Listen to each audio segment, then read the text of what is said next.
Good evening, ladies and gentlemen. You are very welcome indeed to this meeting with this focus on the East Coast and the development of wind energy. My name is Owen Lewis. My sort of justification for being in front of you perhaps is a former Chief Executive of the Sustainable Energy Authority of Ireland, and I chaired the Interdepartmental Interagency Committee at the time, which did the preparatory work, I suppose, for the Ocean Renewable Energy Development Plan, the first one, second one in preparation. But what I'd be maybe particularly proud of was we set up the Solar Energy Society of Ireland in 1976, which covered, of course, as well as solar thermal and photovoltaic, wind, wave and water. And in 1979, we published a report entitled Towards Energy Independence, which provided data showing how Ireland could be in a much healthier situation than we are today. However, we are where we are, and it's my pleasure to... this meeting has been made a little more complex because of a degree of illness in several quarters. But I do have, I think, the system is in place to allow us be welcomed by Oisin Smith, TD. Yeah. So will you... Sorry.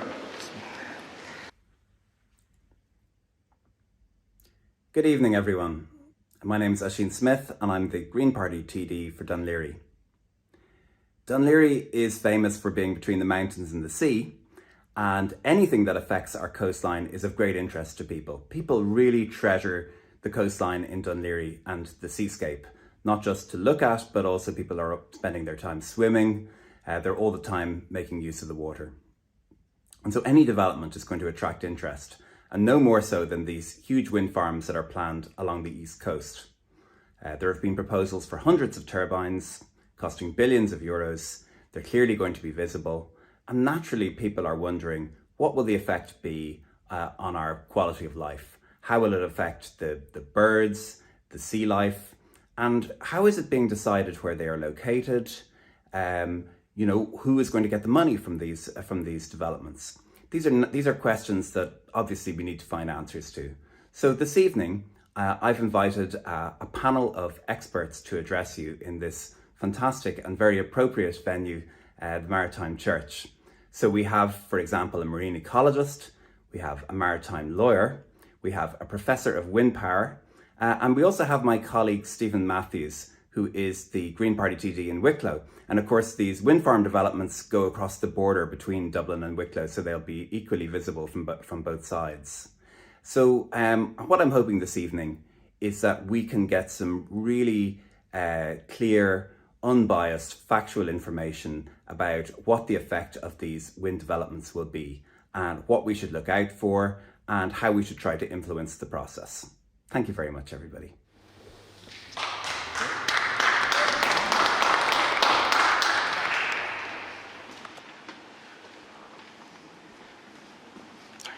I'm very glad that I'm a mere architect, you see, so I don't have to get involved in the technical things.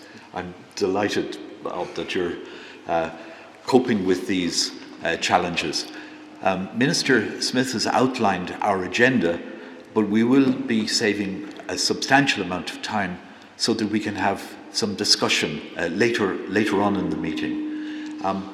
The next speaker is Dr. Cian Desmond, and Cian is going to bring us through some of the key issues in wind energy.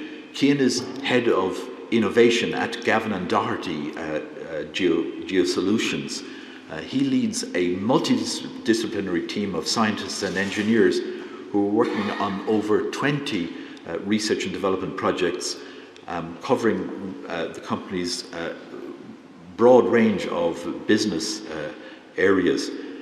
Cian holds a PhD in wind energy, an MSc in renewable energy systems technology, and he's an adjunct professor at the University of Massachusetts. He has served on the editorial board of the Journal of Wind Energy Science and the Journal of Wind Energy, and he's currently operating agent for one of the actions of the International Energy Agency. So we look forward to hearing from Cian the insights into this technology.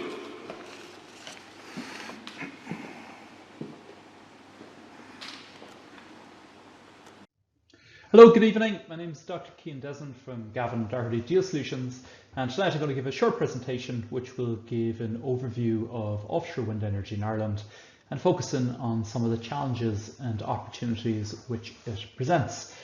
Just firstly to say I'm very sorry for not being there in person. I was actually greatly looking forward to attending this event, but due to last minute circumstances beyond my control, I'm unable to attend. Just to say sincere thanks to Minister Oisin Smith and to his backroom staff, both for the invitation to attend tonight and for making these changes at the last minute to accommodate virtual presentation. Okay, so before I get into the main body of the presentation, I thought it'd be useful just to give a quick slide to give an overview of Gavin and Doherty Geosolutions for those of you that aren't aware of us. So we are a specialist offshore engineering consultancy based in Rathfarnham, County Dublin, and we were founded back in 2011. To date, we have supported the development of 40 gigawatts of offshore wind energy projects across 12 different countries around the world. Today, we have over 130 staff comprised of geotechnical engineers, structural engineers, environmental scientists, energy engineers, economists, marine biologists, and social scientists. So you can see it's a real diverse, multidisciplinary group that we have at GDG, and about 80% of our work at the moment is focused on facilitating the sustainable development of offshore wind energy projects around the world. Okay, so on this slide, what I wanted to do was just to give an overview of what I see as being the strongest reasons why we should be developing offshore wind energy in Ireland. Firstly, we need to reduce emissions. Offshore wind can help greatly, and we need all the help that we can get. This graph here is showing Ireland's greenhouse gas emissions, the dark blue from 1990 to 2020. And then you can see the target that we have for 2030 and ultimately net zero by 2050. So we've got an awful lot of work to do. Just to kind of put a bit of context on that, the target that we have is 7% reduction per annum. So annually reducing our carbon footprint by 7%. In 2020, with the COVID restrictions that were introduced, the working from home, reduced travel, reduced economic output in some sectors, we achieved a reduction of just 6%. So we need to do more than we did in 2020 with all those restrictions, and more every year between now and 2050. So it is a monumental task. We need all the green energy that we can get. Offshore wind is very well placed to provide some of that energy. Also, offshore wind energy will allow us to increase energy security. At present, a whopping 70% of our energy demand is imported in the form of oil and gas. In 2030, the Corrib gas field is due to deplete its reserves and decommission, and it will be completely reliant on international imports for fossil fuel demands. It'll be about 85%, unless we take action today, about 85% of our total energy consumption will be in the form of fossil fuels from different jurisdictions. So this opens us up to, exposes us to high levels of risk, high costs, high uncertainty, as we've seen with the war in Ukraine. Things can change very quickly and it has knock-on implications across your economy. And also, it means even if we don't have those conflicts in the future and we get a steady price, we still have vast amounts of cash leaving our economy to pay for fossil fuels year on year. So not a good place to be in terms of energy security. Also, offshore wind energy will create sustainable jobs. These are kind of hard hat and high vis type jobs, working on the installation, operation, maintenance and decommissioning of wind turbines, also the provision of vessels to support these activities. And there's also office-based jobs in procurement and in data analytics, to mention just two. Really, there's a whole world of job opportunities across the offshore wind energy supply chain. It's an entire new industry with a world of opportunities. To put an estimate, it's very difficult to put an estimate on the amount of jobs that are expected to be created from anything, really.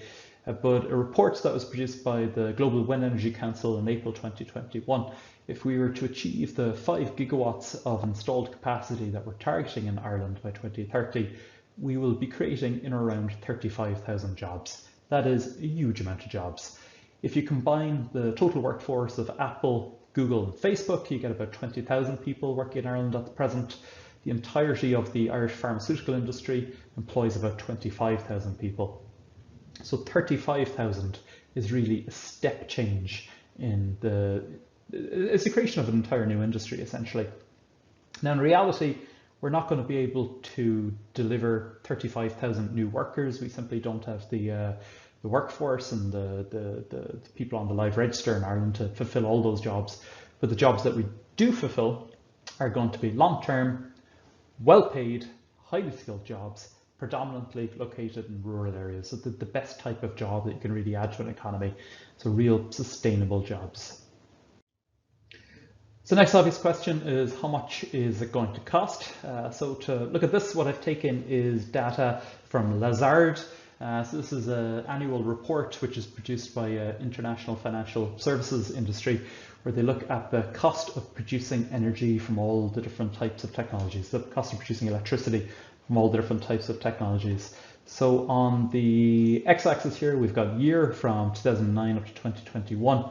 And then on the y-axis, we can see cost of producing a unit of electricity in US dollars per megawatt hour. So back in 2009, when I started working in renewable energy myself, you can see the picture wasn't so rosy. Wind energy was a comparatively quite expensive way to produce electricity, more so than nuclear and gas. But since 2009 up to date, things have reversed. Wind energy is now the cheapest form of new electricity generation. Lazard does not include data for offshore wind energy. So the blue line that we can see there, the steep decrease in the cost of wind energy, is actually for onshore wind energy. What I've done is taken data from the UK to 2017 auction, where offshore wind energy was coming in at a comparable price to new gas installations. So offshore wind is now comparable with new gas developments. It's a lot cheaper than coal, and it's a lot cheaper than nuclear. Okay, so hopefully I could have shown you enough evidence there to encourage you that offshore wind is clean, it's economic, and it's a secure form of energy. But I guess the big question then is, where are we going to put it? So this is exactly the question that I put in a series of 2-hour interviews with 9 senior industry representatives. These are 9 very senior people from the nascent Irish offshore wind energy industry, and also 6 senior policymakers from the Department of Housing, Planning and Local Government and the Department of Environment, Climate and Communications. So what I did is I sat down with these people, these 15 people, for a series of 2-hour interviews where we walked through offshore wind development in Ireland, looked at all the various constraints, and try to map out what offshore wind energy in Ireland is going to look like. Essentially, where are we going to put it? So there's a total of 30 hours of interviews. I'm not going to be able to go through it all today in detail, but I'd encourage you, if you are interested, there's a link there to a longer presentation that I gave to Engineers Ireland last year, where I go through, it's about an hour long, and I go through some of the interview responses. And also there's the link to the report, where you can get a lot of detail on the discussions that we had with these industry and policymakers about the development constraints facing offshore wind. But just to give you a bit of a snapshot of what we discussed, we started off with these interviewees with a nice map of Ireland, so showing the exclusive economic zone extent here on the east coast, this jagged line, and the water depths of 200 meters, the water depths of less than 200 meters on the right side of this curving line here. So between the EEZ and the 200 meter isobath, that defined the area that we were considering during the interviews. And just the areas in orange there, they're highlighted to show the kind of main population areas across Ireland. So what we did is we introduced all the different data layers, the various constraints that could be considered when you're developing an offshore wind farm, and had a discussion about them. And as I said, the notes on those discussions are captured in the report, which I'd encourage you to go along and have a read of. So first off, we introduced the aquaculture constraint. So these are coastal areas that are licensed for the production of fish and shellfish. So this is one of the constraints we looked at. Special areas of conservation, so designated areas of the seabed to protect various species around the Irish coast. EPA dumping grounds, so these are designated areas where dredge material from ports and harbours are taken out to sea and dumped. We've also got oil and gas interconnectors, oil and gas pipelines and electrical interconnectors, which you can see shown in the graph here.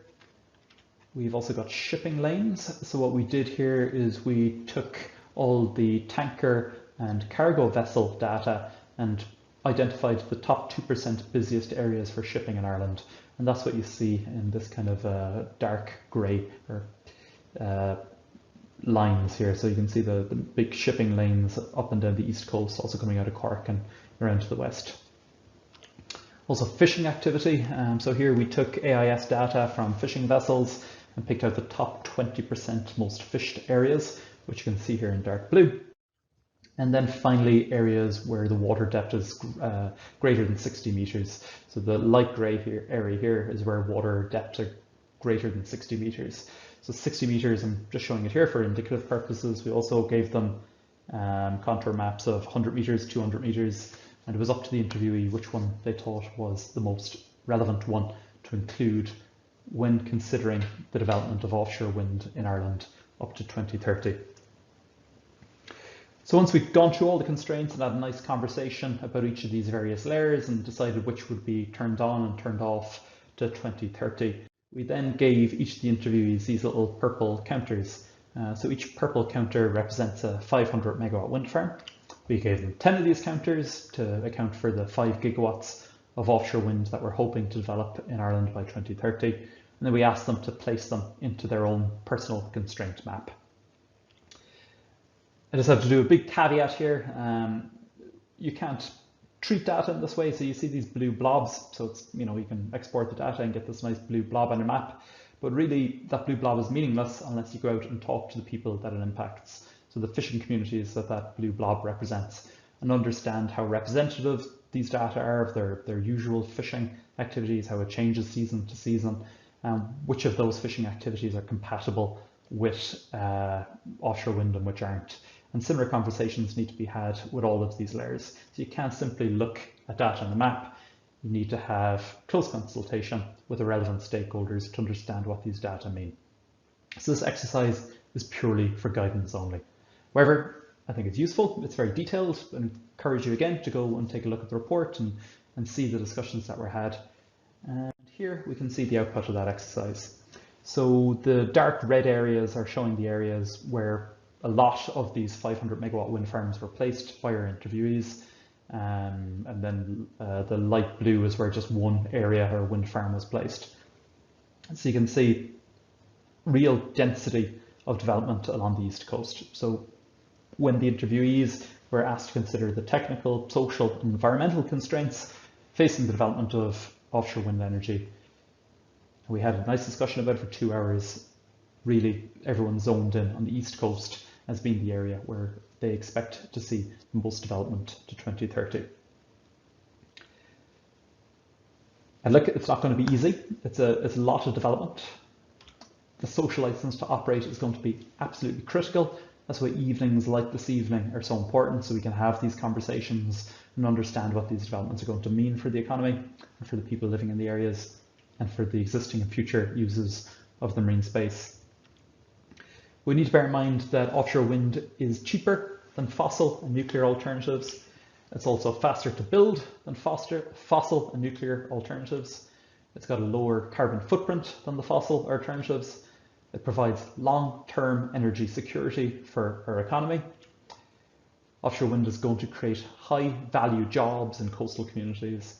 And also, there's a significant community benefit fund. So just to put a kind of order of magnitude on that, if we're talking about a 500 megawatt wind farm, the annual community benefit fund that will be produced by that development will be in the order of about 4 million euros. So significant investment in the local economy and provision of income to the local community.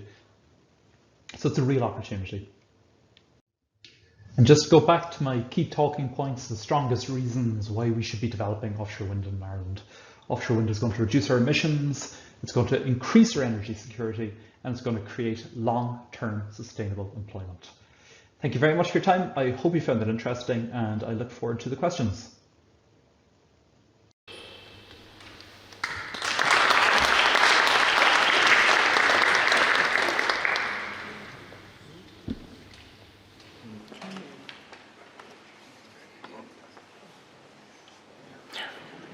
Thanks very much.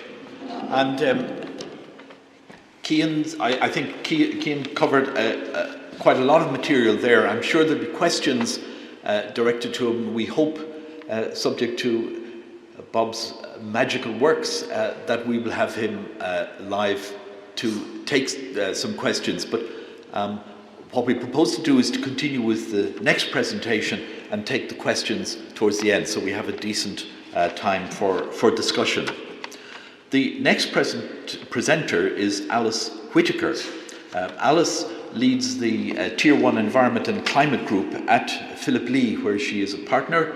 She has maritime area planning expertise through 2 decades of work for the Marine Institute, for the Commissioners of Irish Lights, Aquacoms, RWE, on Board Planola, the Port of Cork, Mainstream Renewable Power, Sustainable Energy Authority of Ireland, and a number of coastal planning and harbour authorities. So Alice Whitaker is here with us. Thank you.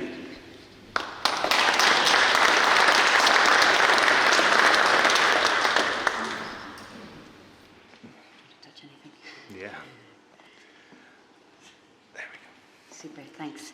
Okay, great. Can everybody hear me okay? Great, super. It's great to actually be able to talk to you all in person. This is my first event with more than about 3 people in the one room, so I'm still bound to my mask. So I'm going to try and talk to you. I was given, I think, 5 minutes or less and an allocation of 2 slides to talk about a 270-page piece of legislation, so I'm going to do my very best. The Marine Area Planning, or Maritime Area Planning Act, I should say, was adopted just before Christmas, and it's a fairly fundamental piece of legislation that is going to govern all of the offshore wind activity into the future. And I'm just going to try and touch really on 4 aspects of it. The different types of consents or permissions that are going to be available under it, and opportunities for public participation in relation to those types of applications. So the first kind of really issue is that, or opportunity is that there's going to be a new Maritime Area Regulatory Authority. So this is a brand new authority that's going to be established, hopefully by very early next year. And it will have quite an extensive remit to handle the issuing of what are called marine area consents, or should I just keep saying marine? It's maritime area consents. And if I can just give you some sorry, that's just gone quiet. If I can just give you some context, at the moment what we have is a foreshore consent regime, so foreshore licenses and foreshore leases, where both the permission to develop and the property interest in the area are combined into a single consent. So developers are given a right to occupy an area and develop it at the same time in a single consent. What the maritime area consent will do is just grant an interest to occupy an area, but it doesn't grant consent to develop that area. So there's going to be a separate consent obligation to look for permission to develop within the maritime area consent area, if that makes sense. So MARA will just deal with the property aspect, whether or not a developer has the financial and technical wherewithal to properly and sustainably hold and occupy a maritime area. In most cases, not on an exclusive basis. They'll have to share the area and coexist, but in some cases it will be on an exclusive basis for a set period of time and for a very specific purpose. So MARA will also take over the handling of licensable activities. So what licensable activities are temporary activities like surveys and research and the placing of navigation aids, things like that that are currently probably mostly covered by a foreshore license. And they will also take over the management and handling of foreshore leases and licenses that would have been granted in the past. And they're going to kind of keep a register of those and maintain those and ensure that they are managed and regulated appropriately. And then fundamentally then it'll also probably for the first time actually have an enforcement function, so that if there's a breach of any of the conditions of a maritime area consent or of a license, MARA will have an enforcement role, which to be honest doesn't really exist. I mean, there's theoretical enforcement, but there isn't really an enforcement body in the maritime area for consenting, so this will be a new important role that MARA will have. Now, before MARA is established, the Minister under the Act now will have kind of temporary powers to grant marine area consents to specific projects, and those are projects that you can call them relevant projects, legacy projects, and there's a variety of different terms, but they are projects that either already were granted a lease to carry out an offshore renewable development, or had a very substantially advanced application, or that had a grid connection offer granted before a certain period of time. And the Minister can invite a marine area consent application from those specific projects, and will have a power, if he or she so thinks it's the correct thing to do, to grant a marine area consent just to those projects. But the Minister will have no power to invite or grant marine area consents to any other offshore renewable projects. That'll always be MARA. So, as I mentioned, a marine area consent is just a conditional interest in the maritime area. So it enables an application for development consent to be made, but if that application is unsuccessful, then the marine area consent automatically terminates. Am I screeching? Oh. Sorry. As I mentioned, a marine area consent is a precondition to applying for, even actually it's a precondition to commencing pre-application consultation with a planning authority or on board Planola. So you literally can't do anything in relation to a planning application until you have a marine area consent. But when an application is ready to be made, there's two bodies that will deal with development permission applications. On board Planola will be responsible for any applications relating to development in what's called the outer maritime area. So by default, that is the area beyond 3 kilometres from the high water mark. But it will also have sole responsibility for what you would call Schedule 8 developments, which are strategic infrastructure development types that will be located in the maritime area, whether or not they are beyond 3 kilometres or on what's called the near shore. So that class of kind of strategic development will also fall within the planning board's remit, and that will include offshore wind. The Coastal Planning Authority, so in this case Dún Laoghaire, will have planning functions in relation to the near shore area. Now the near shore by default is the 3 kilometre area, literally straight line from the boundary of the local authority, but the Minister will have the power to designate the near shore. That will be the responsibility of the Coastal Planning Authority. So the Minister actually has the power to designate a narrower or wider area, or to maybe designate, for example, Dún Laoghaire as being the Coastal Planning Authority for the whole of Dublin Bay. So you can kind of nominate a Coastal Planning Authority. And the environmental impact assessment and appropriate assessment process under the Habitats and Birds Directive, that kicks in at the development consent stage. So the assessment of the environmental impacts of proposed projects occurs as part of the planning and the development permission application, not as part of the marine area consent process, with this one exception, which is the licensing. So I mentioned licensable activities are sort of more minor, temporary, they're like non-development activities. They're not permanent works. So there's a list of them in Schedule 7 of the Act, and so it would include things like maritime site investigations and surveys. And it's MARA that will grant those licenses. And MARA is given the power to carry out appropriate assessment, which is the assessment of significant effects on European sites designated under the Birds and Habitats Directive, but it will have no function in relation to anything that would require an environmental impact assessment. So the type of larger projects that could have a significant environmental effect that are listed in the EIA directive. So for example, an offshore wind farm is a project that would require EIA. So MARA has no function there in relation to EIA. So if a license application is put in and it's determined that EIA is required, the developer will be sent away and told to go off and get planning permission, not a license. So the Minister then will have power to make regulations under the Act, and those regulations could exempt certain activities from the requirement for a license.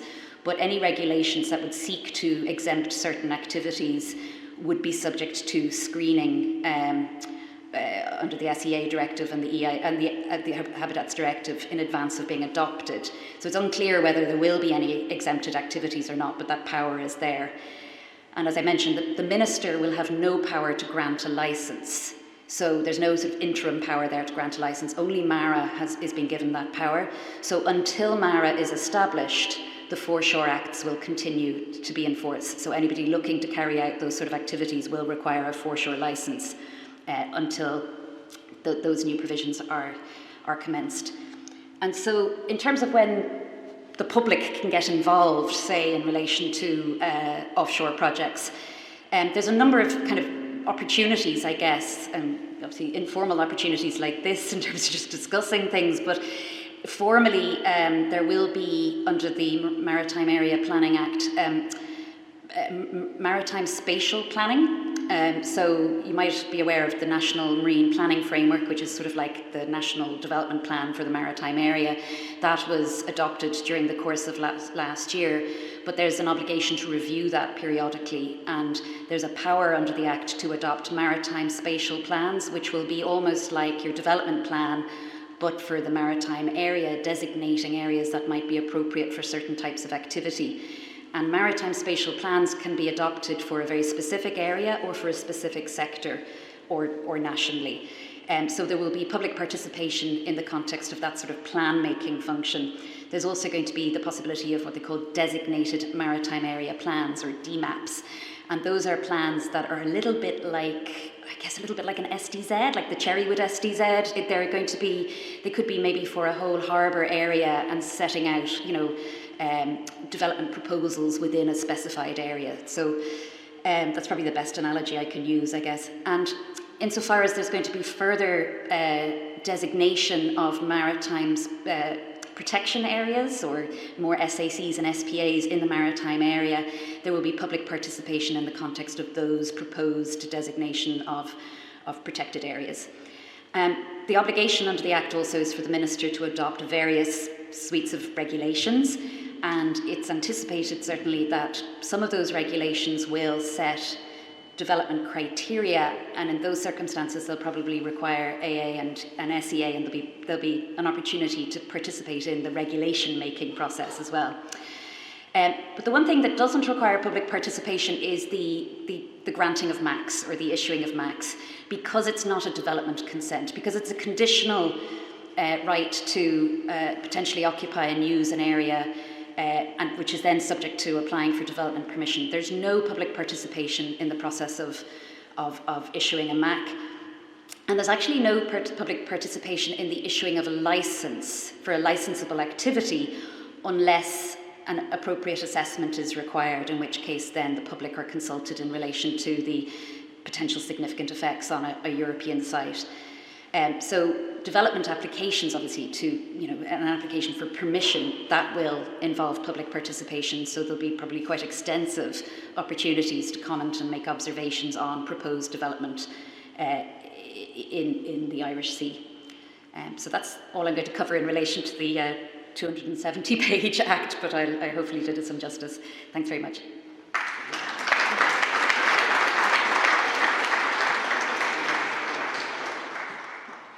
Thanks very much, Alice.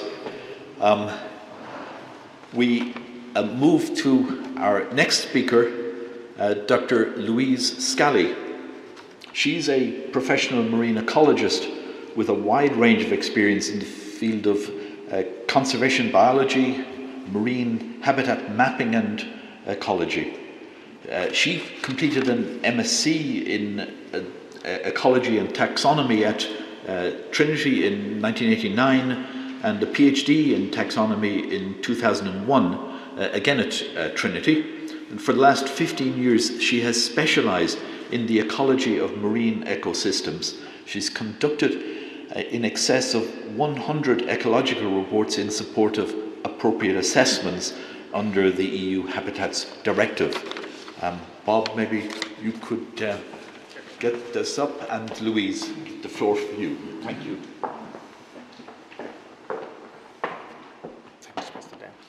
The which? The down. Hi, good evening. It's lovely to be here this evening. So, as Donald said, for the last 20 years or more now, I've spent quite a lot of my time either above or below the water around all coasts of Ireland, carrying out conservation assessments. And I'm just going to have to give you a whistle-stop tour tonight of what the ecosystem of the Irish Sea looks like and how offshore wind might impact that. And then just very briefly, not to go over what Alice has just spoken about, quickly look at how legislation is working to protect that marine environment. So just to put things in context, the map on the right of Ireland shows all of the habitats protected under the EU Habitats Directive that Alice was just speaking about. And you can see clearly that along the western seaboard there's a much greater concentration of special areas of conservation protected for habitats and species that's compared to the east coast where there are relatively few. That's simply just a factor of the geography and geology of Ireland, where the west coast has this far greater indented coastline which gives habitats the opportunity to establish in greater numbers and complexity compared to here on the east coast where we've this very flat relatively to the west coastline, and there aren't that many opportunities for habitats to establish. Except around Dublin, we do have a number of estuarine habitats, in particular in Dublin Bay and just north in the area of Malahide and Rush. And we also have this very long linear special area of conservation running from Rockabill all the way down to Dalkey Island, protected for the conservation of harbour porpoises and reef. Reef is quite uncommon in the Irish Sea. So we have some reef there along the Rockabill to Dalkey Island SAC. So just back to the east coast and what it kind of looks like, what the Irish Sea in general looks like. Well, for the most part of it, and I'm sure many of you are probably familiar with it, it's a relatively benign sort of sandy seabed. It's quite barren. And these kind of sandy exposed environments are generally relatively species poor. That's not to say the whole of the Irish Sea is like that. We do have areas where things get a little bit more interesting, and the slide here on the left shows you the southern tip of Dalkey Island. Now, I know the slides are a little bit small here, you probably can't see it, but that's actually a brittle star bed. And what's happened here is because the sediments are a little bit coarser, it gives animals the opportunity to come in and get a foothold. And here a brittle star bed has developed, and once you have one species coming in, then that sort of opens the door for other species to get a foothold and create quite diverse habitats. So the biodiversity increases once you have a few species coming in. On the intertidal side, you're all familiar with the vast intertidal mudflats and sandflats that we have, particularly around Sandymount Strand, for example, and also all around the Bull Island. And these intertidal sandflats and mudflats,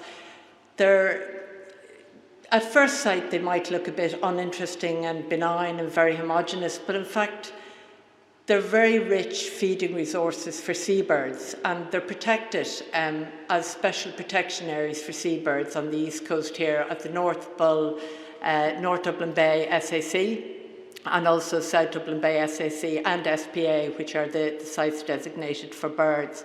And the slide there on the left shows one of my colleagues taking a sediment core to see what type of marine invertebrates are living in the sediment, and these are the invertebrates in turn that the wading seabirds and wintering wildfowl are feeding on. So they're very important areas. Once you introduce any kind of a hard substrate into an otherwise sort of barren, sandy environment, such as rock or reef as it's generally termed, the biodiversity just simply explodes. And here you can see the kelp habitats on around the Muglands, just at the back of Dalkey Island here, where kelp has grown in the shallower sublittoral parts of the reef. And kelp habitats are really important. They're an extremely important carbon sink, and they're also an important breeding ground for juvenile fish species. So they're hugely important as areas of high biodiversity. And when you get a little bit deeper on the reef, you come out of the kelp zone because the light is gone, the kelp disappears, but then you get a very rich epifaunal environment. And this slide here is just a shot that was taken on Dalkey Island there last summer or the summer before, showing how it's become colonised with all sorts of sponges and soft corals and anemones, giving a really species-rich environment. So just to briefly look at how offshore wind might impact that ecosystem. Well, as I said, once you introduce any kind of a substrate into the subtidal environment, it immediately will start to colonise. And the slide there on the top right shows a rope. It's probably just attached to a lobster pot or something. And once it's come in, it's become colonised again with sponges and soft corals. It's not necessarily a bad thing. They're the same species that are occurring on the reef all around it. So in some cases, it's not a bad thing. It's actually a good thing. It introduces an artificial reef effect, giving an opportunity for species to come in. However, in some cases, like the slide on the bottom there, you're looking actually there as one of the navigational buoys coming into Dublin Port, where what's happened is the artificial substrate, which is the navigational buoy, has become colonised or over-colonised with mussels. And in some cases, not in this particular case, but in some cases where substrates become colonised with mussels, it can cause issues for the seabed below, because the pseudofeces from the mussels can rain down on the seabed below and cause issues with the sediment. Where this happens to be, coming into Dublin Port there on a very exposed, tide-swept area, this won't cause an issue because everything will just get washed away. So again, it's location. It depends where these structures are as to whether they can cause issues or not. Marine mammals like dolphins here, they can be impacted by construction-related activities. Marine mammals, all of them, don't particularly like noise. Depending on the noise and the particular bandwidth of the noise, it can cause them to move away from their feeding grounds, and it can cause damage to their hearing. Of course, they have to be there in the first place for an impact to actually occur. So just to give you an example of what an offshore wind farm might look like, we don't have any on the east coast really as yet. Well, we do down at the Arklow Bank, but I've used the Kish here as an example. The Kish, as you're all aware, the light there at the northern end of the Kish Bank. Kish Bank is a very sandy, shallow sandy bank, comes right up to 6 metres, very exposed, very low in biodiversity. But where we have the Kish Bank, we did a survey last summer, completely unrelated to wind energy, where we decided to take a look at the base of the Kish Bank just to see the Kish Light, I should say, to see what was growing on it. And these images show the base of the Kish Light. And as you can see, an artificial reef effect has been created in an otherwise area of low biodiversity, where once you introduce a substrate, it quickly becomes colonised, again, with all the same species that we have on the likes of Dalkey Island and the Muglins, the sponges, the soft corals, the anemones. They've all come in here and colonised the base of the Kish Light. And the slide over on the far left is an image taken by one of my colleagues who sat there for over half an hour videoing. Shoals of juvenile fish species, I think in this case some kind of juvenile gadoid have come in. They're getting protection from the fact that the Kish Light is there. So they move in on the reef. Fish will always, obviously, any of you that fish will know that fish are attracted to reef habitats where they can get some protection. And that's what's happening at the base of the Kish Light here. So finally, really, just to look at what kind of impacts offshore wind might have on this marine ecosystem that we have here on the East Coast. Well, there's both two elements to it. There's the construction-related impacts, and there's also the potential operation-related impacts. The obvious ones, and they're known from years of research on other offshore wind sites, say off the coast of Europe, is the impact that noise could potentially have on marine mammals if they happen to be in the particular area where you're locating your wind farm. Sediment disturbance, again, it can be an issue in a more sheltered area, highly unlikely to be an issue in the Irish Sea. And then there's a small but potential risk from pollution at the construction stage of vessels operating in the area. In terms of operational, the most likely type of impacts that we've been looking at are the potential for collision risks with the actual turbines by seabirds, and also the potential for fouling at the base and the introduction of invasive alien species. But as I said, fouling isn't necessarily a bad thing. On the other side, fouling can lead to an increase in biodiversity. As you saw the example there on the Kish Light. And in the case of floating wind, it can create a FAD effect. FADs are fish aggregation devices. They're used by fishermen all over the world. They're basically floating structures at sea in an otherwise wide open ocean where they're deployed as a tool for fisheries. So their floating structures are put out there. They typically have things like fishing nets hanging down from them, lots of bric-a-brac on that, and they act as a magnet for fish. So the fish come in underneath the FAD for protection, and then the trawlers target these shoals of fish underneath the FAD. Now, obviously, that's not a good thing in terms of, targeting biodiversity, but if you have a FAD effect on a floating wind device, it's obviously going to have the opposite effect, because we're not going to come in and actually fish out the shoals of fish that have come in there. So they're in there for protection, which in turn has the potential to increase biodiversity as a prey species for the birds that we may have displaced by putting a wind device or a turbine in a particular area. So with all of these things, even the negatives, you can mitigate, and a lot of us over the years, are not me in particular, but people working in Europe on the established wind farms, have developed mitigation measures to avoid what we think are the potential impacts. Things like insisting that MARPOL regulations are employed for vessels operating in the area to make sure that there's no accidental oil spills from the vessels, ways to reduce sediment disturbance, ways to reduce marine mammal impacts, and even ways to reduce collision risks for birds. These are all things that are mitigated for and are provided for under the various environmental impact assessments and appropriate assessments that take place before any of these wind farms are actually located in a particular area. It's all about location and where you put the actual wind farms. That is the most important factor. So finally, just to say, the main message really is to say that regardless of the potential, either positives or negatives associated with wind farms, or the policy aspirations in terms of climate change or energy security has become highlighted in recent days. There is environmental law to protect habitats and species, and that will remain the main factor in determining the location of offshore wind, not just here off the coast of Dublin, but all around the coast of Ireland. So, thank you.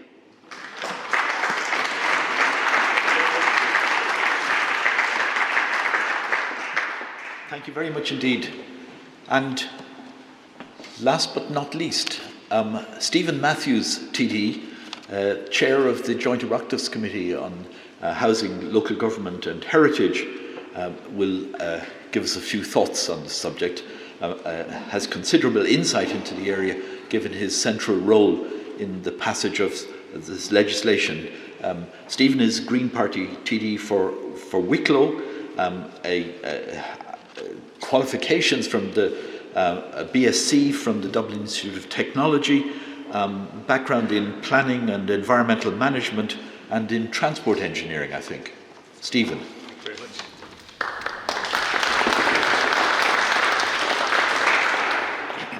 Now, good evening everybody, and thank you for the invitation. I want to thank the Dún Laoghaire Greens for organising the event and for Minister Oisin Smith. Both myself and Oisin were councillors working alongside each other in our adjoining constituencies for many years. I want to just talk about the context in why offshore renewable energy is so important to us. In the programme for government, we committed to a 51% reduction in carbon emissions by 2030 and to be carbon neutral by 2050. And that's a huge task. That's a really, really challenging task to meet those figures. And we have to get ourselves off fossil fuels if we're going to have any chance of reaching that target. And the best way we can do that is to harness that abundance of wind energy that we have out there, both in the Irish Sea, in the Celtic Sea, and later off the west coast as well, where we'll probably put in floating technology. But for tonight, I think we want to concentrate just on the east coast out here. And the legislation that we had prior to the passing of the Maritime Area Act 2021, which just passed before the end of last year, the legislation that we used at that time was the Foreshore Act. And the Foreshore Act dates back to 1933. And it just wasn't fit for purpose. And if you ask any local authority engineer, I'm going to go and look for a foreshore licence, they just used to back away and go, that'll take forever, it's going to take too long. So in order for us to reach that other target that we had in the programme for government of 5 gigawatts of offshore renewable energy in the Irish Sea, we knew that we needed a fit-for-purpose piece of legislation, one that would incorporate all the factors of a good planning system. So we have a planning system. On the terrestrial planning system is something that many of us would be used to, where you have a development plan, where people apply for planning permission, where they're either granted permission or they can appeal it or there can be enforcements. So we brought many of those measures into our Maritime Area Planning Bill, our Planning Act as it is now. And I was describing it to people at the time as the Planning Act for the Sea, and I still see it as that. And it creates a number of there's a number of parts to the Act. It sets up a body, a new agency called MARA, the Maritime Area Regulatory Authority. And MARA has a very important role to play in this. MARA will be in charge of licensing.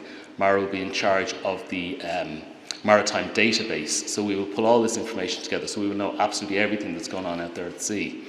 MARA will be responsible for enforcement when things don't go right, if people don't do things according to the planning permission that they're given. And MARA will give out what's called a maritime area consent, and that's the first step that anybody who wishes to do anything out there, they must get this consent first. It's the permission to occupy space out there, and that's the first step in the planning system. So the Act itself, it's very, very comprehensive. It sets out the planning system, and it's not just for wind turbines. If you want to put a power cable out there, which we will be doing, we're doing this interconnector now, this yawl to I don't know where it's going to land in France, but it's the French interconnector that we're going to put in place. If you want to lay data cables, telecoms cables, or any work that you want to do out in the marine area, it'll come under the Maritime Area Planning Act. The local authorities will have a role in it, because the local authorities will still be responsible for planning permissions out to 3 nautical miles. Anything after 3 nautical miles it'll go to An Bord Pleanála. Anything that crosses 2 local authority areas. So if an applicant wanted to do, say, something between this constituency, Dún Laoghaire local authority, and to my own constituency in Wicklow, to Wicklow local authority, that would have to go to An Bord Pleanála. I think that kind of covers it for the moment. It's a very comprehensive act. It's highly complex. It took us a good few weeks to go through it, the pre-legislative scrutiny in it in committee. We had a lot of sessions. We brought in a lot of expert groups, environmental groups, researchers, academics, and we brought in a very broad spectrum of society to help us in our scrutiny of the bill.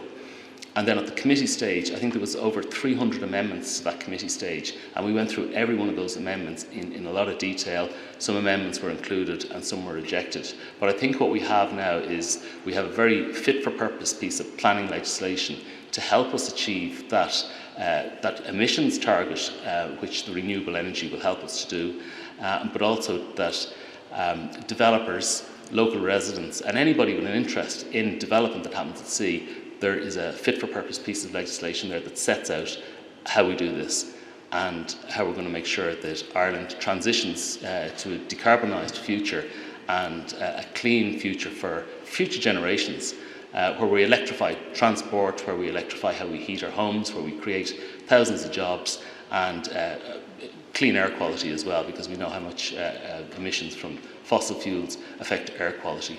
So I'd be happy to take any questions on the legislation later on, and thank you very much for the opportunity to speak here tonight. Thank you.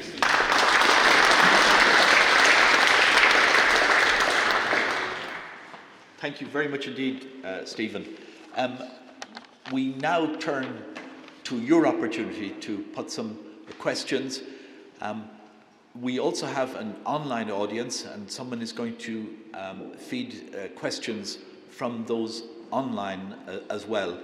If you use the chat function to put your questions. I would ask, in putting a question, that you put it reasonably briefly, please, and it would be helpful if you give your name and any affiliation.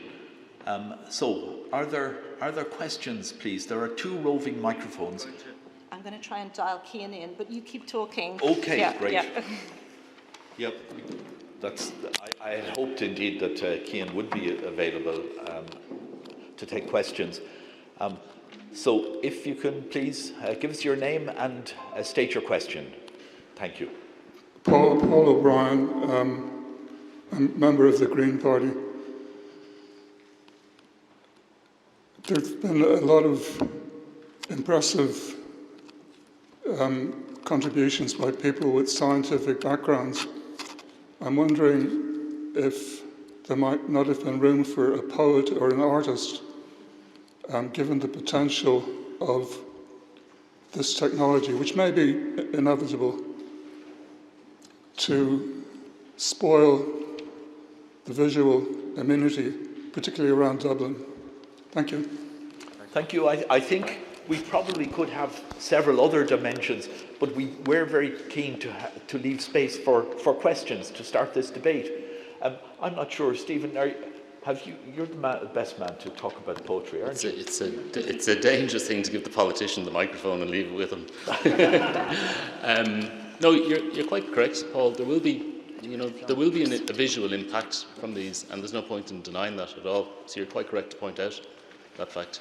I wasn't involved in setting this up, but I take your point. Thank you.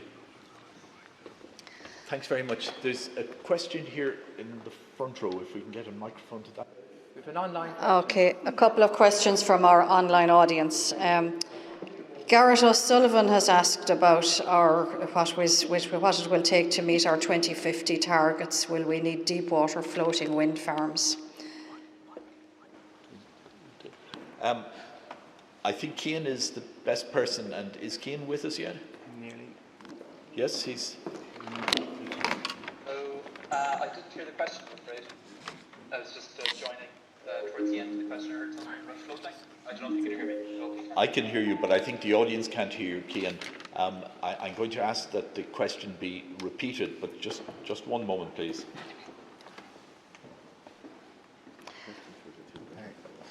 Okay, Garrett O'Sullivan has asked, will deepwater floating wind farms be needed to meet our 2050 targets? Will deepwater floating wind farms be Will deepwater floating turbines? The answer is yes. Will deepwater floating turbines? Will floating turbines be needed to meet 2050 targets? And the answer is yes. We will have to develop off the west coast for substantial. not necessarily the west coast, but most definitely we will be floating. Maybe don't have Keith for a minute till we get him on. Yeah, okay. The next question and come back to Yeah, you. if we can get a microphone to this lady, please. Here.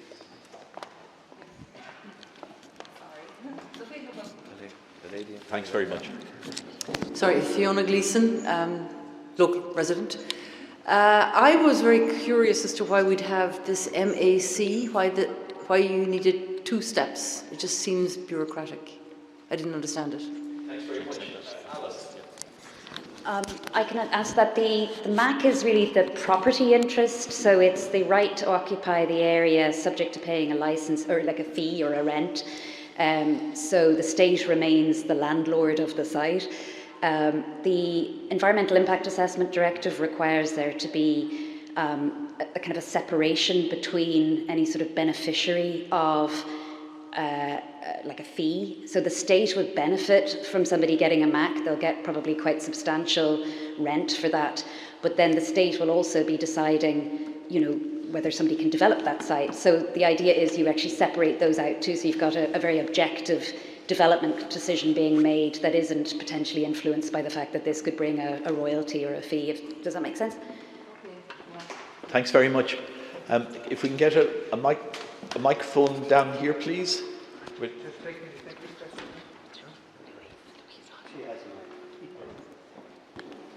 We have the mic here. Okay. Take this one. Hi, thank you very much. It's really good to be here. My name is Una Duggan and I am with Birdwatch Ireland.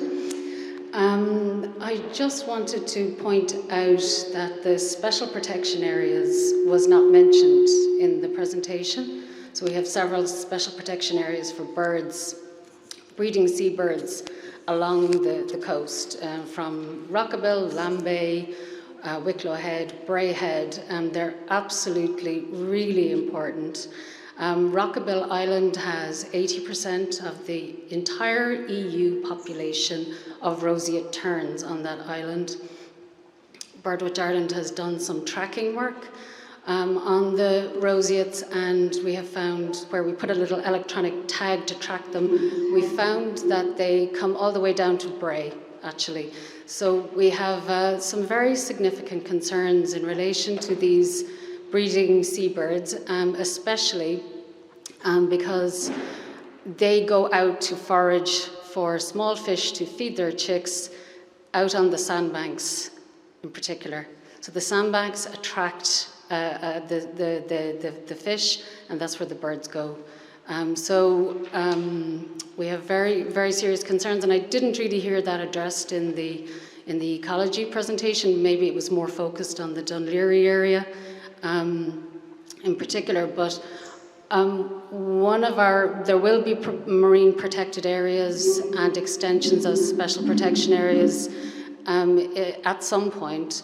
But do you know, Deputy Matthews, when will the firing gun be started, or when will the gun be started on the MACs that Minister Ryan will initiate? When will that happen? Because thanks very much. I think marine protected areas won't be done in time. We've got 2 questions there. So could I ask Louise firstly, please, to address the birds? Louise, thank you.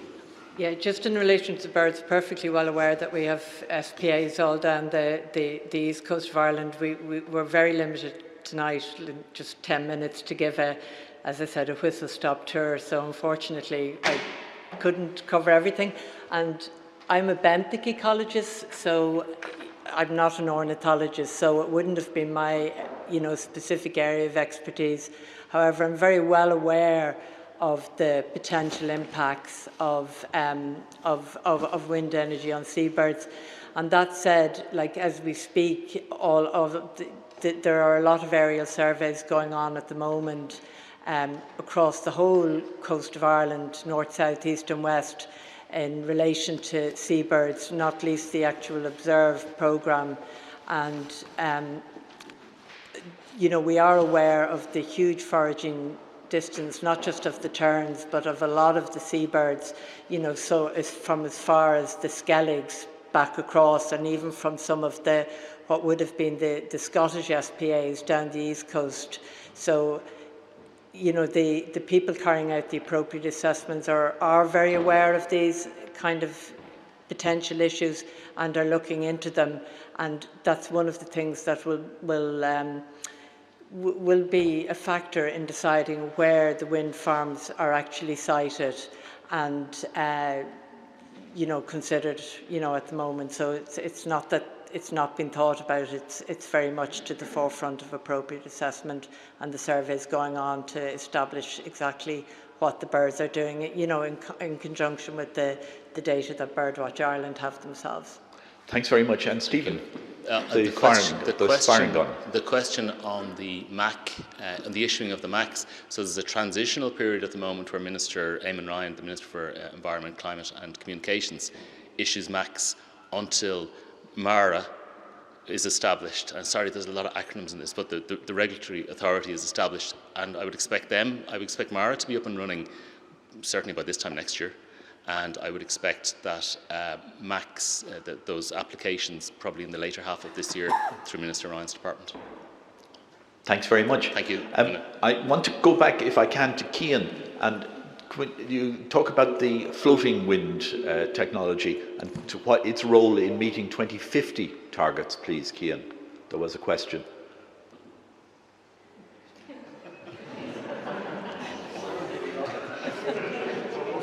Can people hear me? Yes. I don't know if people can hear me there in the room. There's a significant delay on the line. So if I can brief, basically, yes, we need floating. We need fixed, we need onshore wind. Nothing's off the cards. We need to square everything out. Thanks very much, Cian. There's a question down here. Who has a microphone there, please? Very good. If we can get a microphone. Yep. This lady has her hand. And sorry, which lady? No, this man, young man. Yeah. And then the gentleman, and then we go online. My name's Cormac, I'm a local resident. I know this is about wind off the coast of Dublin, but would it not be better to have the bulk of the wind farms off the coast of the west, because don't they get a lot more wind than the east? Don't they receive a lot more wind? It would not be more efficient to have it off the west coast, and there's also a lot less shipping traffic, I would assume. Thanks very much. Cian, did you hear that?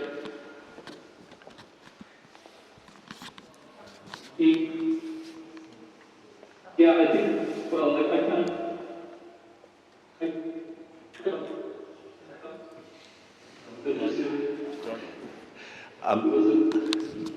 Why don't we build the thing on the west coast essentially?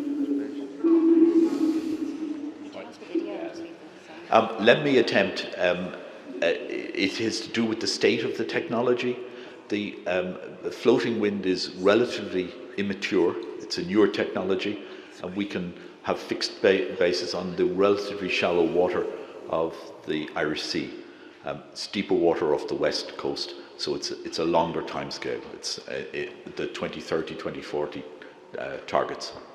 And the gentleman, thank you. Yeah, Conor Malloy is my name, and I'm an energy consultant. I do not work in wind. I have no interest in wind in terms of commercials, just to get that out of the way.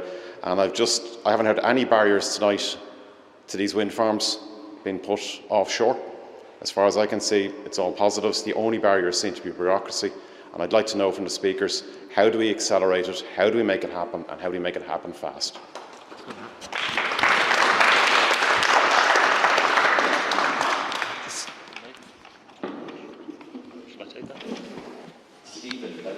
Yeah,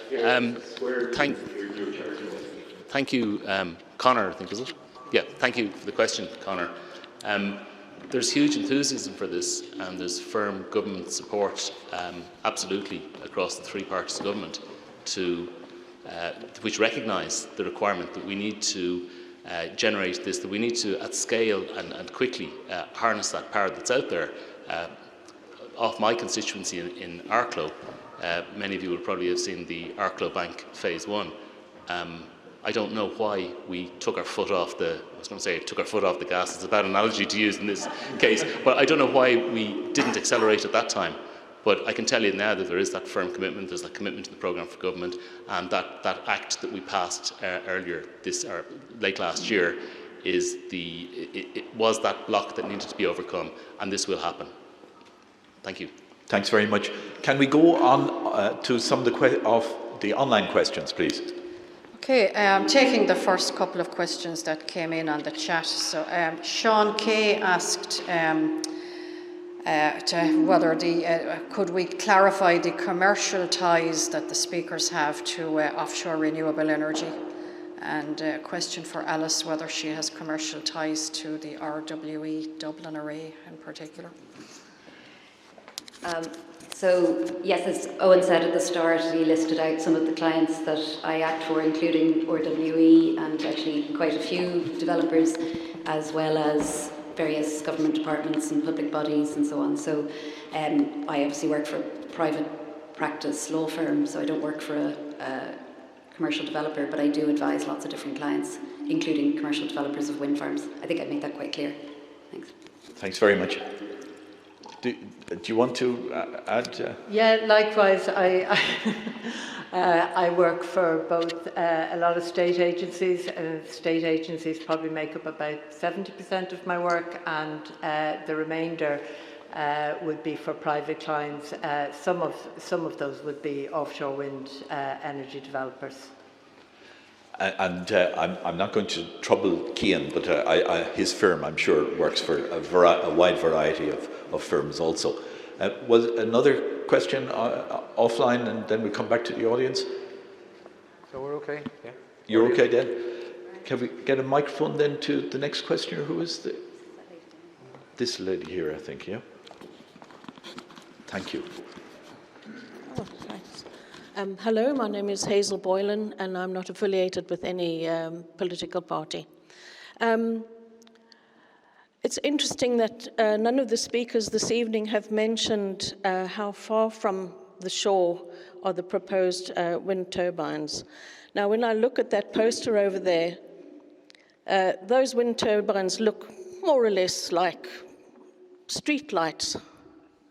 But what I understand is that the hundreds of wind turbines that are being proposed are 300 meters tall. That's 3 rugby pitches, one on top of the other, high. And for that sort of construction, I don't know what girth the turbines would be. I certainly know they would probably be the footprint of this room for each one. And for the depth required to support a 300-meter turbine must go down a hell of a lot. And when I read the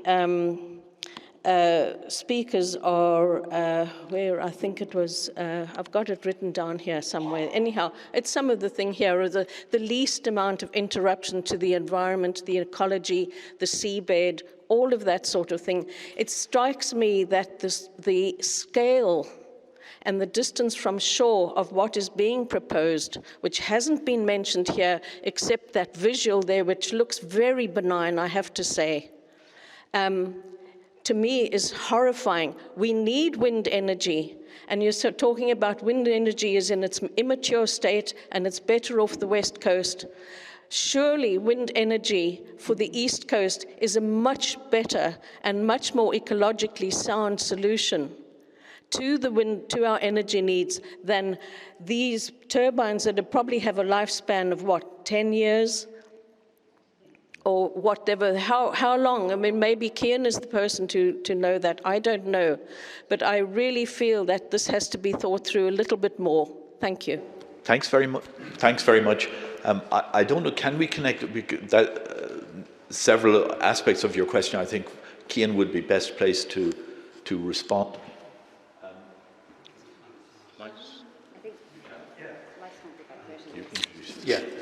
My name is Andy Silber. I'm the chairman of the Green Party Energy Policy Committee, and many of the people working on this. And my background is astrophysics and product development, and I've been living in Ireland for about 3 years now. Came from Seattle, where I did energy as an activist for over 20 years. So pretty knowledgeable about this stuff. One thing is about how they're going to look from the shore is one of the things we wanted very much not to talk about was any particular project. But you can go and look at some of the individual projects and how far off they're going to be. But we can't build the wind farms on the West Coast yet, as many people have mentioned, because the floating wind turbines that are necessary for the West Coast are not commercially available yet. They will be soon. The technology necessary to build them here is something that today a developer can call up a manufacturer and have things shipped out here today. So it's a technology that is mature. And if you want to know what they're going to look like and how long they last, I would just recommend going down to Arklow. And if you look at it Arklow, and if it's on a clear day, you can see them out there. I've done this.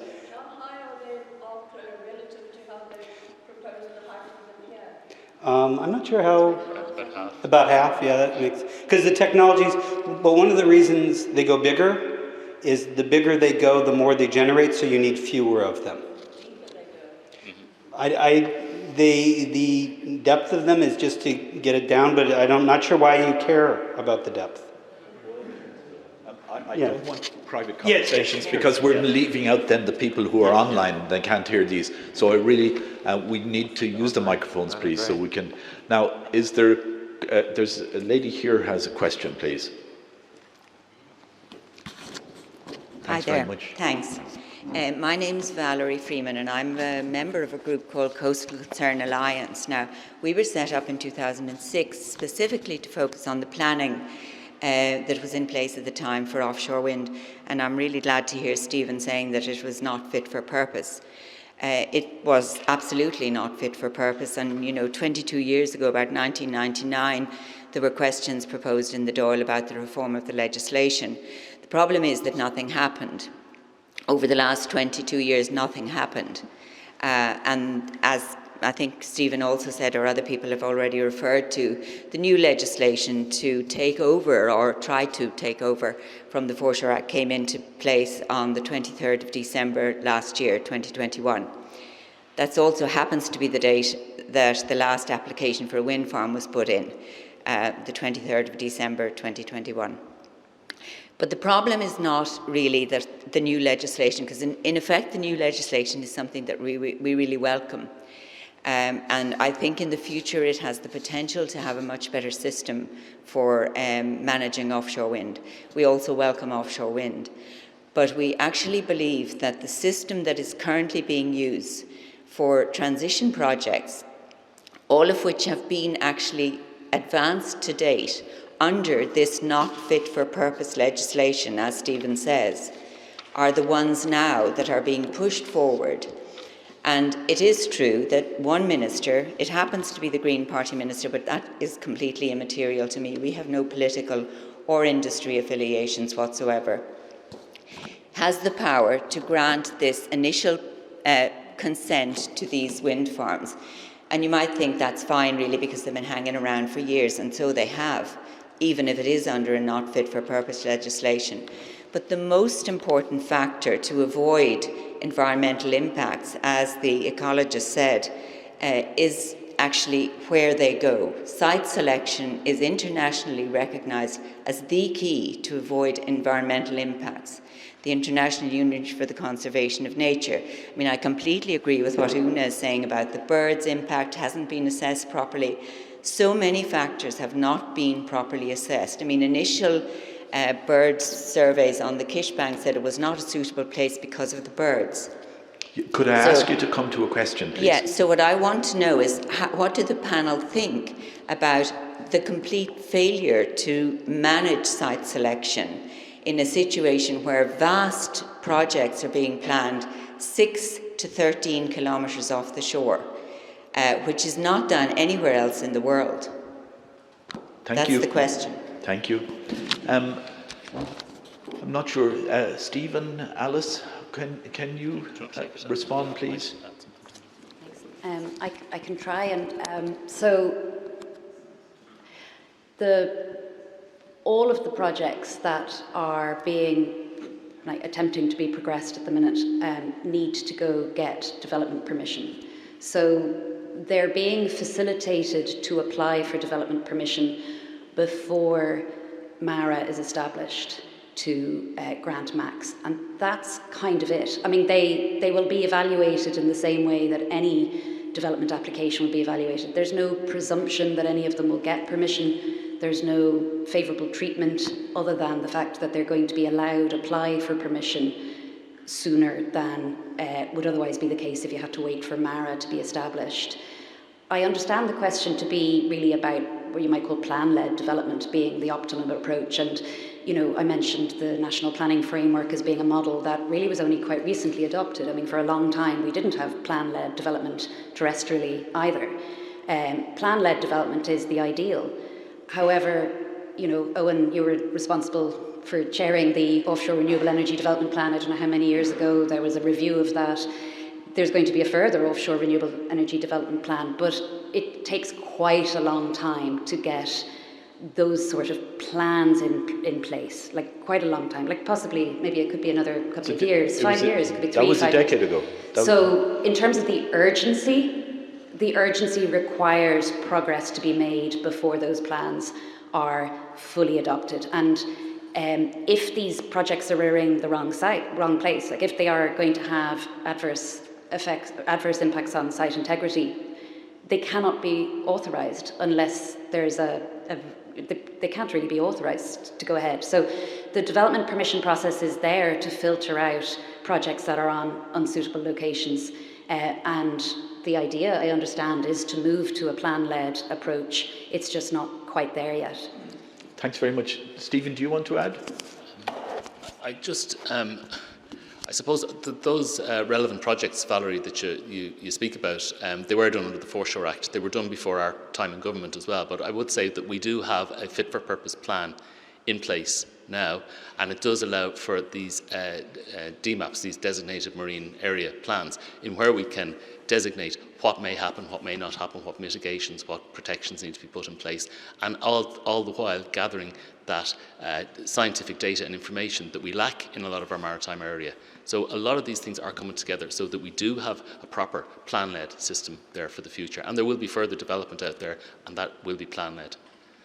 And just under the Foreshore Act as well, back to this lady's point here as well, it's my understanding that you couldn't actually do stuff beyond that 22 kilometres, 12 nautical miles under the Foreshore Act, and that's why you've got a lot of them in that location as well. There was no legislation for it, which we do now, and the stuff off the west coast will go out a lot further, and it will be floating, which might create other difficulties. They won't be as visually injurious, but they may create other maritime area marine life because they're suspended. They float, but they have to be tethered in some way to the seabed. Thank you. Thanks very much. Online, please. Okay, there were a number of questions from people asking about the location, so I'll just take one from Sean Kay. For Alice, wondering whether any projects were asked to propose a site a bit further offshore as an alternative. No. My understanding is that the invitation to apply for a MAC is limited to the area in which those transitional projects either already had a lease or an application for a lease. The Foreshore Act is still in place, as Stephen said, so the jurisdiction of the Foreshore Act is limited to 12 nautical miles, so effectively the territorial sea area. There's currently still no consent regime for developments beyond that zone in the EEZ because the relevant parts of the Maritime Area Planning Act are not yet commenced. MARA doesn't exist yet, and only MARA can grant max for anything other than these transitional projects. So none of that can happen until MARA is established and up and running. Thanks very much. And you said there were other questions? Yep. Okay, yes, a question from Owen Clarkin for Dr. Louise Scally, wondering could she explain a little more about why sandbanks slightly covered by water all the time are so important to biodiversity? Well, I think that was actually answered by the lady from Birdwatch Ireland. The sandbanks, the shallow sandbanks, are an EU Habitats Directive site, and they are important for seabirds, for the foraging ground for seabirds. So that's one of the reasons. And was there another question from our friends online? Oisin F asked, is anything being done Sorry, to the reduce... microphone. Sorry. Oisin F asked, is anything being done to reduce the visual impact?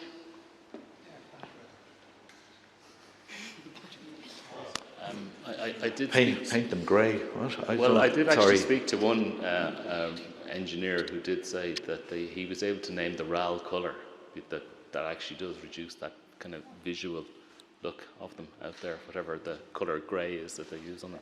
But there is no doubt you are going to see these things, and there's no point in denying it. And I don't think there's anything can be really done to reduce that. They are going to be visible, and we need to be honest about that. But we look at what the alternative is. Do we keep burning oil to make electricity? Do we keep burning coal and gas? And no, the answer is we use the wind to turn those turbines to generate the electricity that's going to power transport, that's going to heat our homes, and it's going to provide that clean, decarbonised future for future generations. You know, when I think of this and when I was putting that act through, I was thinking of my children and grandchildren into the future, and the resilience that we get out of this, the surety of supply as well. We haven't mentioned that when we look at international events at the moment, that we will have that surety of electricity that we need to power for our economy, for our homes. Thank you. Thanks very much. There are 3 questions here. If we could have some microphone, please. Thank you very much. And we'll come up, and you had a question as well, I think, yeah. Conor Dolan's the name. Just wanted to ask a question. Community benefit for onshore has made a difference to local communities. For offshore in a large metropolitan area like Dún Laoghaire and wider afield, I'm sure Fingal will be looking for some. How will it be distributed?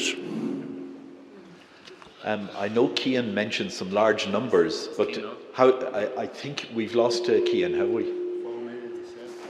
4 million, I think, yeah. But how would it be distributed, Stephen? That's an interesting question. I don't have the fine detail on that at the moment, but there is a figure per megawatt hour of generation out there that will go into that community fund, that community benefit. I suppose firstly to benefit those coastal communities. There's also going to be a financial and economic and jobs benefit to all those coastal communities as well, and to fishing communities too. But I don't have the fine detail on that community fund. I think I heard a figure now, don't be held to this, of about €2 per megawatt hour. I think that was a figure that was being discussed. Work out what 5 gigawatts is into megawatts and by 2 by kilowatt hour. It's a substantial amount of money. It's a big money. For a long time. Yeah. Thanks very much. Yes, sir. Thank you. My name is William Harry from South East Coastal Protection Alliance. Now, we've been talking here about location being very important and the key point. And I'm just completely puzzled as to how sandbanks are now a good location. As been talked about already, sandbanks are an Annex 1 habitat under the EU directive.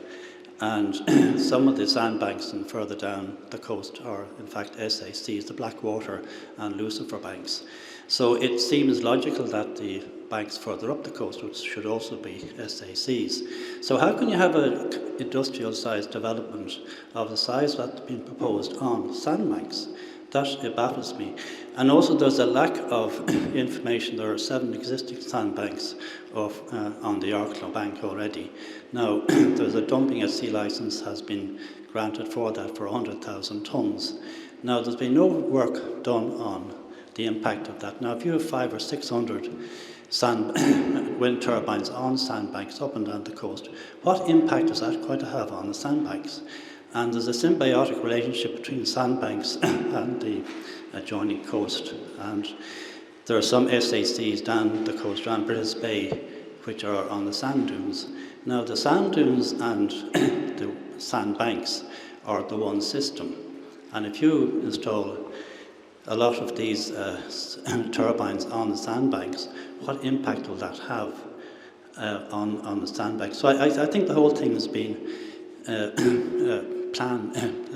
developer-led as opposed to plan-led, and there's an urgency about this thing.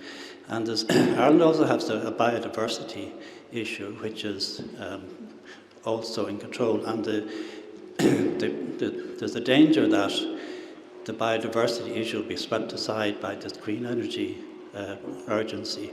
And I just think that's wrong, and I'd just like to know how can the sandbanks be justified. Thanks very much. So, and this gentleman, the next. Yeah, can we have a response, please, from yourselves? Yeah, well, any development that is proposed is going to be subject to appropriate assessment. So I don't think it's a case that the biodiversity needs would be just washed away. And it's quite a rigorous process. I don't believe that it's developer-led. The developer will obviously employ a consultancy to carry out screening for appropriate assessment and then a Natura impact assessment of the development. But that in turn, at the moment, is currently that particular work done for the screening is then looked at by the foreshore unit at the moment, who have a completely independent and unbiased external expert reading those documents and making a call as to whether they agree with them or not. And then the foreshore unit, as it is at the moment, have their own internal marine ecologists that review the externals reports. So it's not a case that the developer just does an impact assessment and that's the end of it and it's accepted. It's an extremely rigorous system. And the Irish state is very aware of their obligations under the Habitats Directive because they don't want to end up in a European court being fined for infringement of that. So I'm not sure if there was another part. I might just add something to that. Under the European Treaty of the Functioning of the European Union, it's very clear energy policy is obviously incredibly important. But currently under the legal framework, energy policy is subsidiary to biodiversity, it's subsidiary to environmental protection. So even the Renewables Directive, which mandates, fast-track planning and streamlined processes for renewables, is subject to the Habitats Directive. So actually biodiversity comes first in the hierarchy. Now that may, not manifest itself every time in every decision and every development, but structurally it isn't a case currently legally in the EU that energy demands are sweep aside concerns about biodiversity. Thanks very much, Alice. Yourself. My name's Guy Keogh. I'm a local resident and I'm also interning as a data scientist for a renewable energy company. So I'm just here in a personal capacity. So one of my colleagues mentioned the company tried to build offshore wind here in Ireland, but after they were into the planning process and they realised that the seabed wasn't actually suitable for construction for fixed wind turbines. So I'm wondering, is this a common problem? Is there a study done on that, or is it just kind of a one-off? I think we don't have someone in a great position to respond to the technical. The geoscientist would have been the right person. Oh, very good.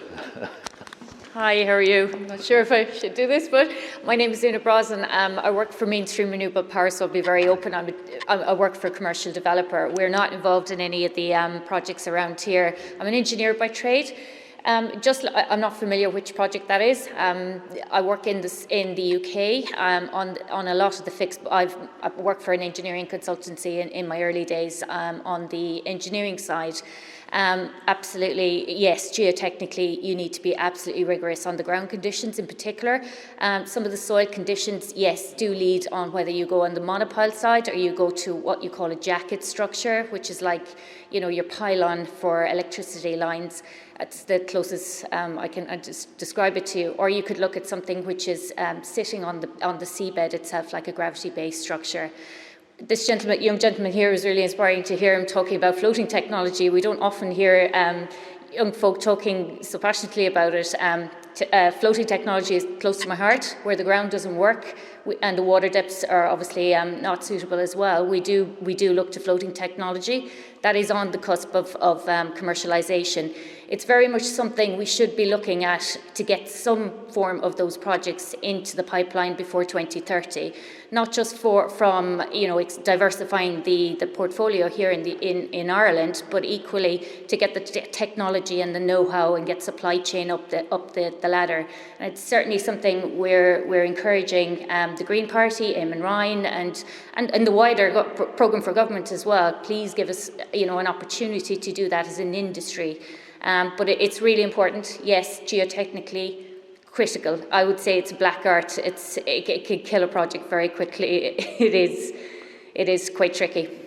Thank you very much. I really appreciate your support in dealing with some of those issues. And Mainstream has a lot of experience in this area.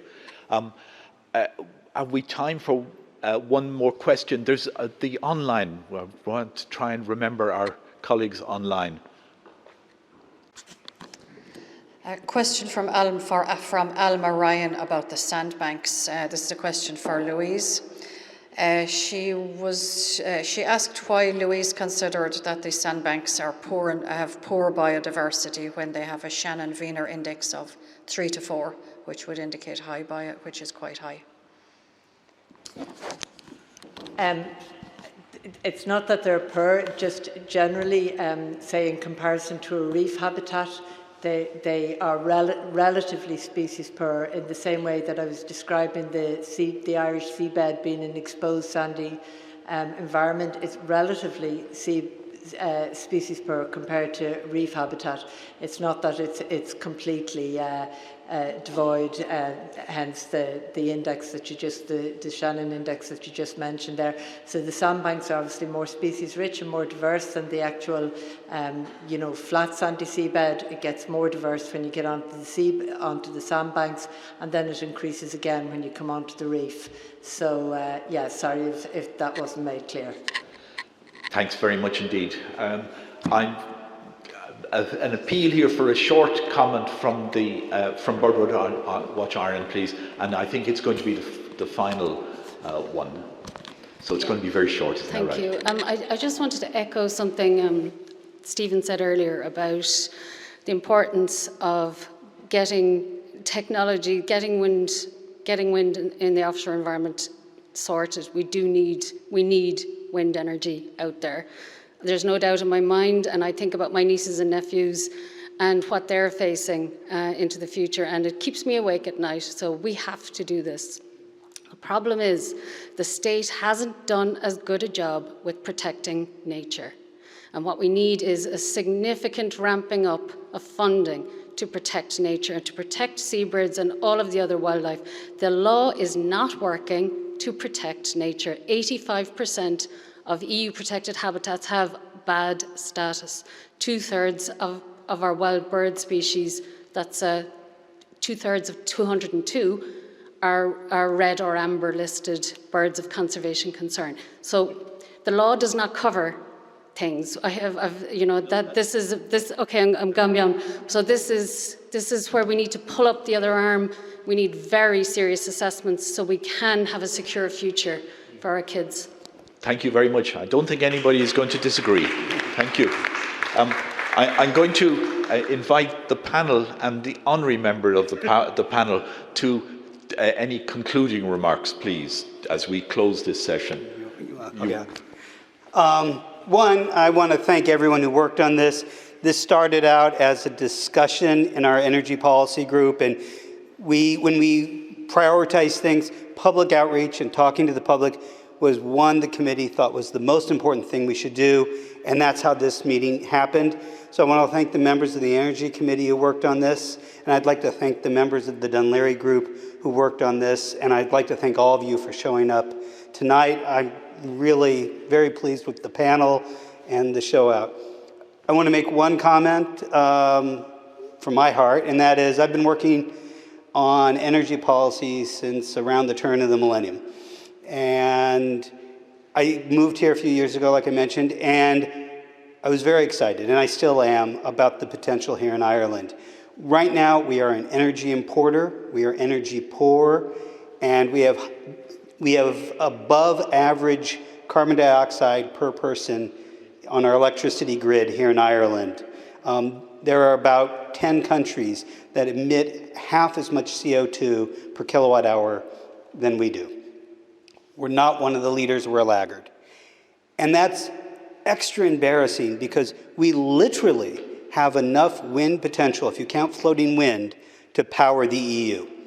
All of the electricity demand in the EU could be met by Ireland. I'm not saying we should, but the potential is there. And Arklow was a step, and then coma. And I think there are 5 proposals that are out there right now that are the start. They're the shock to the heart to restart an industry that in 20 years could be enormous and changing for the entire continent. So, thanks very much. I'm going to invite Alice, Louise, any closing thoughts as we leave this beautiful building? No, very briefly, I just wanted to pick up on what Una said there. You know, the protection of biodiversity, protection of the environment has been poor in a number of areas. It strikes me, though, as somebody that spends a lot of time in court defending judicial reviews, that you know, the actual polluters tend not to be the ones that get challenged. It tends to be activities that we've historically allowed to operate in a way that is almost deregulated. So whether that's agriculture or fishing, there's all sorts of activities that are having very significant effects that don't come under this level of scrutiny. And I just think that needs to be remembered, that sometimes, yes, there is a cost in developing a new technology like offshore, but the do nothing is also, or you know, wait until you've got the absolute perfect solution can just be as damaging. And the real culprits maybe just are let continue on unscrutinized. So just wanted to say that. Thanks.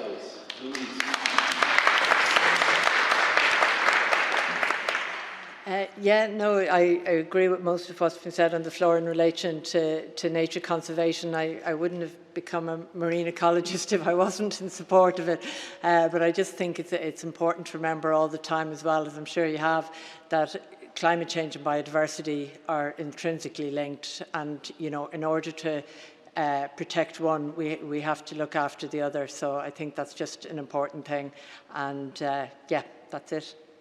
And Stephen. Thank you, everybody, and thank you to Dún Laoghaire Greens for organising it.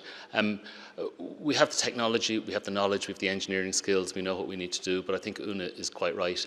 We can't take our eye off that other emergency, which is biodiversity, and we're working solidly on that marine protected areas legislation. That's, I hope, is the next big piece of marine legislation that I'll be scrutinising in committee, and my colleague Minister Malcolm Noonan is working on that, and that's something that we're very, very keen to get right as well. Thank you.